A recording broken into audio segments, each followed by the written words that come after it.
The Colt Lightweight Commander, one of my all-time favorite pistols. But these guns are not for the faint-hearted.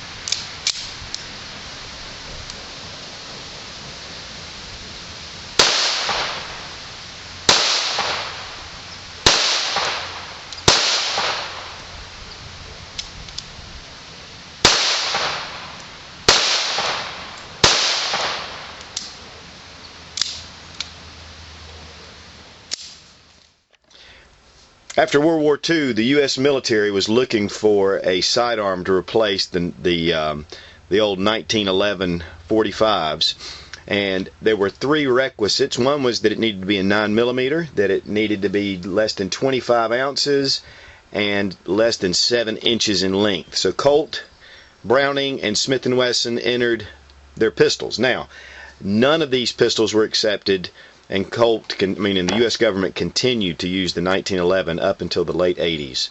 But Colt went ahead and continued production, and this is the first major production pistol that has an alloy frame, it was called Colt alloy, and it's very lightweight. In fact, this gun weighs about the same as a Glock Model 19. And those guns are light. Now, this one is in .45 caliber, and to be honest with you, I don't shoot this gun a whole lot because these aluminum frames, are not quite as strong as the steel. Which the steel started in the 1970s. That was the Combat Commander. So that's a nice little pistol. But the barrel length is 4.25 inches.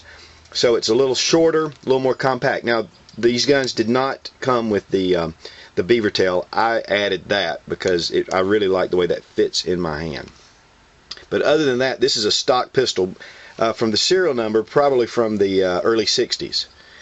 A beautiful, well-made pistol. I have probably shot 1,000 rounds through this gun. It's just incredible.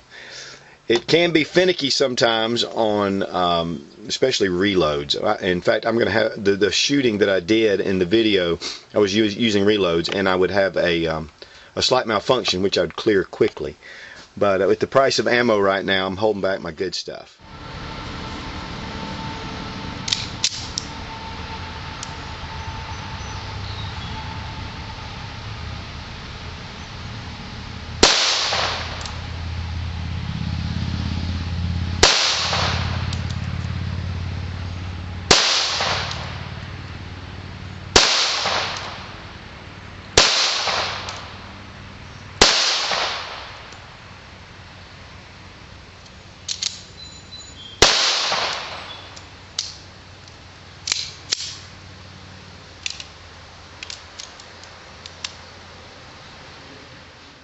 So anyway, I've got some rounds here too. This is a nice black Talon, outlawed of course, but these were bought years ago. This is a Hydra Shock. If you can see that little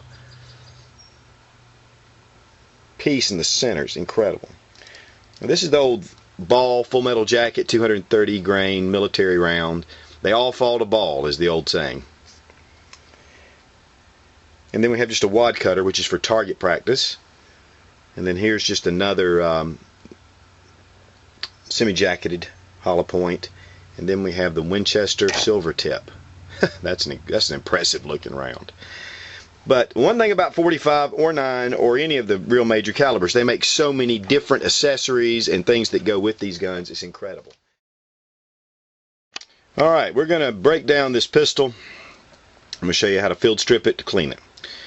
The front here, well, let's check, make sure that the gun is unloaded, which it is. Safety. I'm going to leave the hammer back because it makes it a little easier to break down. Okay, this is the barrel bushing, and this is the recoil spring cap. And what we're going to do is, you actually go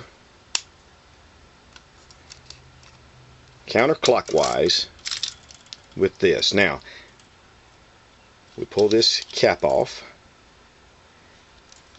We move the slide back into the first little notch Hope you can see that. That first little notch in the slide, and then from the back side, right here, this little pin, we push it out.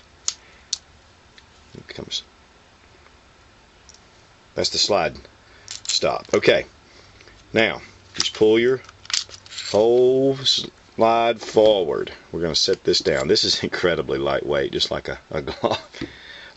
Now, that bushing, we're going to go the other way this time. And then there's a little, and I'll show you what it is. It comes out. Now you'll notice there's a little nub there, and that kind of fits into the slide. So it goes one way to release the cap, the other way to come out.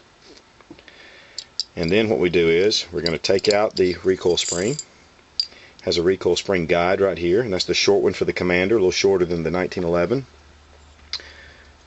And then we're going to just push this barrel straight forward. Comes out the front side of the barrel. There we go. Alright, and that's all you need to do. There are a lot of other features back here. You can release the firing pin and the extractor, but we're not going to do all that right now. And so here we go. Just give you a little look-see. Alright, now we're going to put it back together. First, the barrel goes in. Now the one thing you want to be careful of is this little piece. It needs to be set just right. Okay, and we'll probably have to reset it. Okay, we'll go ahead and put our recoil spring in. Barrel bushing. Again, we have to put it in, and then we move it back around so it's in this position.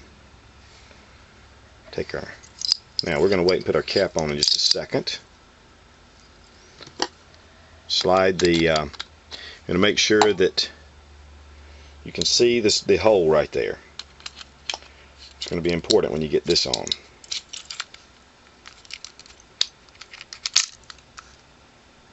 Alright.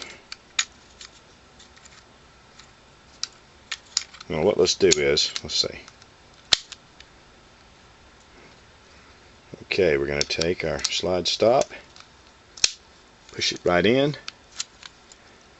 take our recoil spring cap, make sure our barrel bushing is faced in the correct direction, and then push it down. Now there are tools, and I have tools actually to do this, but I'm trying to show you without using any kind of tool. There we go. Back to normal.